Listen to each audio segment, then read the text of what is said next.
Hello everyone and welcome back to another video from Crazy Gamer. In this video, I'm going to show you how to turn off sounds within the Farmville 2 game. So let's get started right away.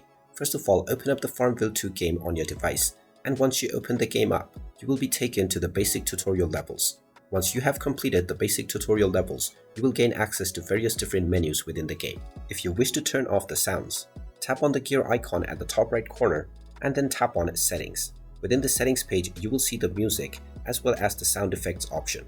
Click on the toggle and turn them and set them to off. And now you will not hear sound effects or music within the game.